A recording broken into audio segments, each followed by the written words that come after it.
سب سے پہلے اس ویڈیو کو ذرا سنیں، اس پر پھر بات کرتے ہیں۔ آپ کو کوئی اختلاف ہے امام ابو حنیفہ سے؟ جی، وہ نبی الاسلام کے ماں باپ کو کافر کہتے ہیں، آپ نبی الاسلام کے ماں باپ کو کیا سمجھتے ہیں؟ نہیں، میں تو نہیں کہتا کافر۔ ہاں تو وہ کہتے ہیں، یہ مجھے ان سے اختلاف ہے۔ آپ کا کیا خیال ہے، وہ غلط کہتے ہیں؟ جی غلط کہتے ہیں، بالکل۔ آپ بکش نالج جی بکش نالج یہ ہے کہ نبی الاسلام کے ماں باپ اہل فطرت ہیں، آپ کے والد آپ کی پیدائش سے پہلے فوت ہوئے جی، اور قرآن کا فتویٰ ہے وَمَا كُنَّا مُعَذِّبِينَ حَتَّى نَبْعَثَ رَسُولًا، ہم عذاب دیتے ہی نہیں جب تک کہ رسول کو مبعوث نہ کریں۔ اور قرآن میں ہے لِتُنذِرَ قَوْمًا مَّا أُنذِرَ آبَاؤُهُمْ فَهُمْ غَافِلُونَ، اے نبی ہم نے آپ کو اس قوم میں نبی بنا کے بھیجا ہے جن کے پاس کوئی رسول نہیں آیا، وہ غافل تھے۔ نبی الاسلام کے والد محترم سیدنا عبداللہ رضی اللہ تعالیٰ عنہ علیہ السلام آپ کی پیدائش سے پہلے فوت ہوئے، انہوں نے کسی نبی کی دعوت کو ٹھکرایا نہیں ہے، انہوں نے نبی الاسلام کا زمانہ پائے نہیں، وہ اہل فطرت ہے۔ فطرت والے وہ لوگ ہیں جن تک کسی نبی کی دعوت نہیں پہنچی ہوتی۔ اچھا، نبی الاسلام کی والدہ اس وقت فوت ہوئی جب نبی الاسلام کی عمر 6 سال تھی، لہٰذا یہ آؤٹ آف کوسچن ہے اس حوالے سے کہ کوئی نبی الاسلام کے ماں باپ کو کافر کہے یا نعوذ باللہ انہیں جہنمی کہے۔ جن روایتوں سے انہوں نے سہارا لیا وہ ساری آؤٹ آف کانٹیکسٹ ہے، میں نے ان کے جواب ریکارڈ کروایا۔ تو اس معاملے میں مجھے اختلاف ہے، اس کے علاوہ بھی کئی ایک معاملات میں اختلاف ہے۔ امام ابو حنیفہ نے کہاں لکھا تھا کہ نبی صلی اللہ علیہ وسلم کے والدین؟ ان کی کتاب الفقہ الاکبر، اتنی سی کتاب ہے اچھا، جو عقیدے کی ہے، جو مدارس کے اندر پڑھائی جاتی ہے، آپ مارکیٹ سے پرچیز کر سکتے ہیں۔ کتاب پی ڈی کا ایف نام اس کا کیا ہے؟ الفقہ الاکبر، پہلے صفحے کے اوپر ہی لکھا ہے سٹارٹ پہ۔ اچھا، آپ نے اور نہ صرف لکھا ہے بلکہ ان کے ماننے والوں نے، ملا علی قاری نے اس کتاب کا دفاع بھی کیا ہے اور اس عقیدے کا دفاع کیا۔ اس ویڈیو کے اندر آپ نے سن لیا کہ انجینئر محمد علی مرزا نے امام اعظم امام ابو حنیفہ نعمان بن ثابت رحمہ اللہ ان پر ایک اعتراض کیا ہے کہ امام ابو حنیفہ رحمۃ اللہ علیہ آپ علیہ الصلوۃ والسلام کے والدین کو کافر سمجھتے تھے، یہ اعتراض کیا۔ اور پھر حوالہ کے اندر امام ابو حنیفہ رحمۃ اللہ علیہ کی کتاب الفقہ الاکبر اس کو پیش کیا، جو امام ابو حنیفہ رحمۃ اللہ علیہ کی مائناس تصنیف ہے، علم الکلام کے اندر اور عقائد کے اندر مائناس تصنیف ہے ان کی، اکثر مدارس کے اندر وہ پڑھا بھی جاتا ہے۔ تو اس اعتراض کا میں مختصر انداز میں اور علمی انداز میں اس کا جواب دیتا ہوں۔ دیکھیں، الفقہ الاکبر میں اس مقام پر اصل میں کئی نسخے وہ منقول ہیں۔ اس مقام پر جو نسخے منقول ہے تو اس میں جو عبارتیں ہیں وہ باہم مختلف ہیں۔ سب سے پہلا نسخہ جو موجود ہے اس میں عبارت اس طرح ہے: وَوَالِدَا رسول اللہ صلی اللہ علیہ وسلم مَاتَا عَلَى الْكُفْرِ۔ ایک نسخہ کی عبارت یہ ہے کہ رسول اللہ صلی اللہ علیہ وسلم کے والدین کا انتقال حالت کفر میں ہوا۔ دوسرا نسخہ یہ ہے: وَوَالِدَا رسول اللہ صلی اللہ علیہ وسلم مَاتَا عَلَى الْفِطْرَةِ، کہ رسول اللہ صلی اللہ علیہ وسلم کے والدین کا انتقال وہ حالت فطرت پر ہوا۔ تیسرا نسخہ یہ ہے: وَوَالِدَا رسول اللہ صلی اللہ علیہ وسلم مَا مَاتَا عَلَى الْكُفْرِ، کہ رسول اللہ صلی اللہ علیہ وسلم کے والدین کا انتقال حالت کفر میں نہیں ہوا۔ یہ ما الگ ہے اور ماتا الگ، ما نافیہ ہے۔ تو اب یہ جو پہلا نسخہ ہے جس میں حالت کفر پر وفات کی بات کی گئی ہے، تو یہ نسخہ عام طور پر ملتا ہے، اور باقی دو نسخوں کا جو ذکر میں نے کیا تو ان دو نسخوں کو علامہ زاہد القوثری نے کیا ہے۔ انہوں نے اپنے کتاب مقدمۃ القوثری علی کتاب العالم والمتعلم اس میں اس کا ذکر کیا ہے۔ تو بہرحال یہ ایک نسخہ نہیں ہے، 3 نسخے اس بارے میں موجود ہیں۔ یہ ایک نسخہ عام طور پر مشہور ہے عوام کے اندر اور اس طرح علماء کے اندر اور مکتبوں میں وہ ملتا رہتا ہے۔ پھر علامہ زاہد الکوثری نے مقدمۃ الکوثری کے اندر یہ بھی لکھا ہے کہ اکثر نسخوں میں ما ماتا علی الکفر کے الفاظ ہے۔ تو گویا امام اعظم امام ابو حنیفہ رحمۃ اللہ علیہ ان لوگوں کی تردید کرنا چاہتے ہیں کہ جو ابی و ابو کا فنار والی حدیث نقل کر کے وہ یہ اعتقاد رکھتے ہیں کہ آپ علیہ السلام کے والدین یہ جہنمی ہے، اور ان لوگوں کا یہ موقف یہ درست نہیں ہے۔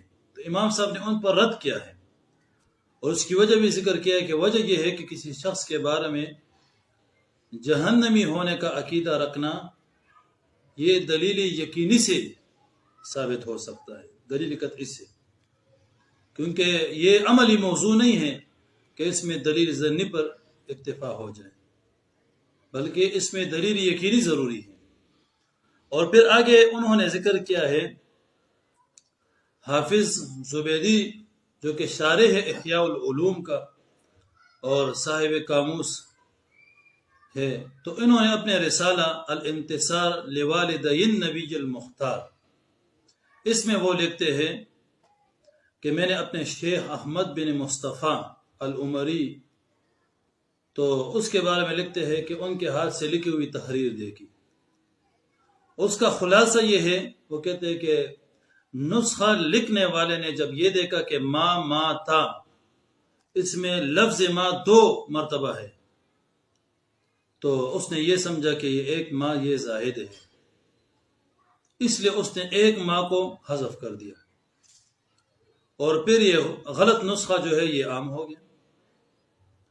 تو اس وجہ سے جس میں یہ ہے کہ ووالدہ رسول اللہ صلی اللہ علیہ وسلم ما تا علی الکفر، یہ نسخہ غلط ہے، اور یہ عام ہو گیا ہے، یہ غلط نسخہ عام ہو گیا ہے، اور اس پر دلیل بھی ذکر کی انہوں نے۔ اور دلیل یہ ہے کہ دیکھو اس عبارت کا جو سیاق ہے اس میں ابو طالب کا تذکرہ ہے، یعنی اس عبارت کے بعد آگے جو ذکر ہے اس میں ابو طالب کے کفر کا ذکر ہے۔ تو اب اگر ابو طالب اور والدین مصطفیٰ صلی اللہ علیہ وسلم اگر ان کا حکم ایک جیسا ہوتا تو پھر جو ہے نا ان کو ایک جملے میں نقل کیا جاتا، نہ کہ 2 جملوں میں۔ تو اب 2 جملے میں ذکر کرنا اس بات کی دلیل ہے کہ ان کا حکم ایک نہیں ہے امام ابو حنیفہ رحمہ اللہ کے نزدیک۔ یعنی اس دلیل کا خلاصہ یہ ہے کہ والدین مصطفیٰ کا ذکر ہے صلی اللہ علیہ وسلم، اور بعد میں ابو طالب کے کفر کا ذکر ہے۔ تو اگر امام ابو حنیفہ رحمۃ اللہ علیہ والدین مصطفیٰ کے کفر کے قائل ہوتے تو پھر 2 جملے ذکر نہ کرتے، ایک ہی جملہ ذکر کرتے، یعنی یوں کہتے ووالدہ رسول اللہ صلی اللہ علیہ وسلم و ابو طالب ماتوا علی الکفر، ایک جملے میں ذکر کرتے، لیکن ابو طالب کا آگے الگ ذکر کیا ان کے کفر کا، اور والدین مصطفیٰ کا پہلے الگ ذکر کیا ہے۔ تو یہ اس بات کی دلیل ہے کہ دونوں کا حکم ایک نہیں ہے 2 جملوں میں ذکر کرنا، یہ اس پر قرینہ ہے، اور سیاق جو ہے نا یہ دلالت کرتا ہے کہ امام ابو حنیفہ رحمۃ اللہ علیہ والدین مصطفیٰ کے کفر کے قائل نہیں تھے۔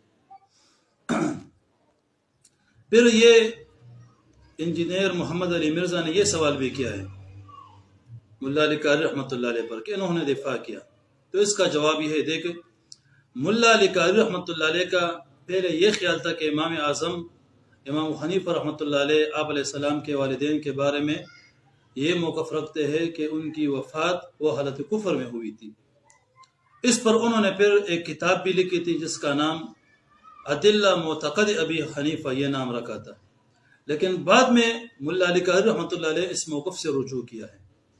چنانچہ ملا علی قاری رحمۃ اللہ اپنی وفات سے 3 سال پہلے قاضی ایاز مالکی رحمۃ اللہ علیہ کی کتاب جو ان کی ہے کتاب الشفا جو مشہور ہے علماء میں، تو ان کی شرح لکھی، تو اس میں پھر اپنے پہلے موقف سے انہوں نے رجوع فرما لیا ملا علی قاری رحمۃ اللہ علیہ۔ ملا علی قاری رحمۃ اللہ علیہ شرح الشفا کے اندر وہ لکھتے ہیں وَأَمَّا إِسْلَامُ أَبَوَيْهِ فَفِيهِ أَقْوَالٌ، یعنی آپ علیہ السلام کے والدین کے اسلام کے بارے میں کئی اقوال ہے۔ پھر آئے کہتے ہیں کہ وَالْأَصَحُّ إِسْلَامُهُمَا عَلَى مَا اتَّفَقَ عَلَيْهِ الْأَجِلَّةُ مِنَ الْأُمَّةِ كَمَا بَيَّنَهُ السَّيُوطِيُّ فی رسائلہ الثلاث المؤلفۃ، یعنی صحیح ترین قول اس بارے میں یہ ہے، ملا علی قاری رحمۃ اللہ فرماتے ہیں کہ وہ مسلمان تھے، کیونکہ جلیل القدر ائمہ کا یہی موقف ہے. جیسا کہ امام سیوطی رحمۃ اللہ علیہ جو بہت بڑے پائے کے عالم تھے، انہوں نے اپنے 3 رسائل میں اس موقف کو بیان کیا ہے.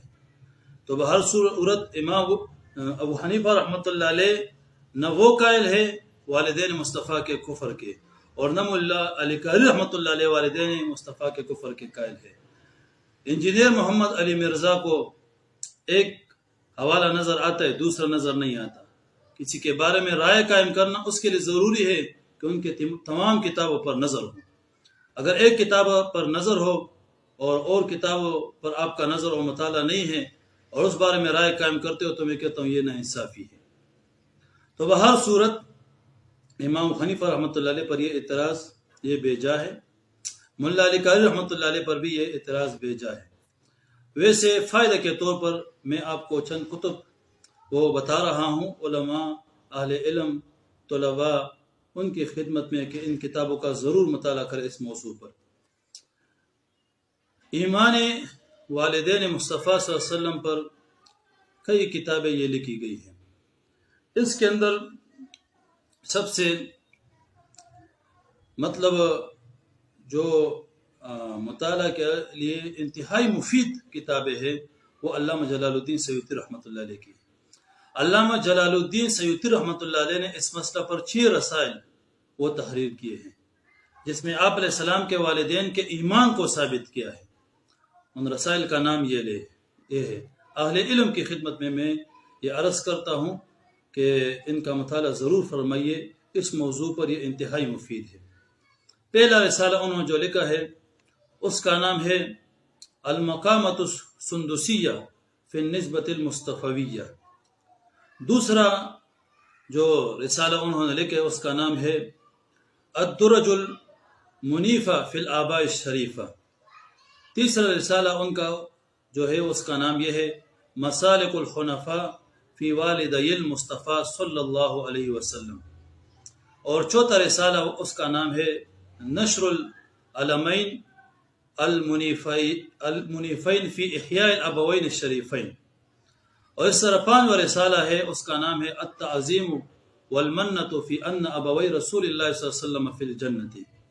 اور 6واں رسالہ ہے السبل الجلیہ فی الآباء الاولیہ. اس کے علاوہ اور بھی کتابیں اس پر لکھی گئی ہیں. علامہ سید محمد بن محمد الحسینی الزبیدی انہوں نے بھی اس پر ایک رسالہ لکھا ہے جس کا نام ہے الانتصار لوالدی النبی المختار. الانتصار لوالدی النبی المختار یہ اس کا نام ہے. اور اس طرح مشہور مفسر علامہ قاضی محمد ثناء اللہ پانی پتی رحمہ اللہ جنہوں نے تفسیر مظہری لکھی ہے، ان کا رسالہ بھی اس بارے موجود ہے. اس کا نام ہے تقدیس والدی المصطفیٰ صلی اللہ علیہ وسلم. بہرحال یہ مختلف کتابیں اس پر لکھی گئی ہے. اور اس طرح مولانا عبدالحق ملتانی ان کا بھی رسالہ اس پر موجود ہے، اور وہ اس کا نام ہے رحمت للعالمین صلی اللہ علیہ وسلم کے والدین جنتی ہے. تو بہرحال اس پر بہت ساری کتابیں موجود ہیں. والدین مصطفیٰ صلی اللہ علیہ وسلم کے ایمان پر یہ راجح قول ہے اس بارے میں. البتہ آخر میں فائدہ کے طور پر ایک بات عرض کرتا ہوں، وہ یہ ہے کہ اگر کسی مسئلہ میں اکابرین امت کا اختلاف ہو تو وہ رائے عام کی جائے جو امت کے لیے زیادہ مفید ہو، تاکہ امت اختلاف سے بچ جائے، امت انتشار سے بچ جائے. انتشار اور اختلاف کا وقت نہیں ہے، اتفاق کا وقت ہے. تو اتفاقی باتیں، مفید باتیں امت کے اندر پلائی جانا چاہیے، اور جو باتیں مطلب مضر ہو تو وہ نہیں پلانی چاہیے. اختلاف سے بچنا چاہیے، اتفاق اور اتحاد کی بات کرنی چاہیے. وآخر دعوانا ان الحمد للہ رب العالمین.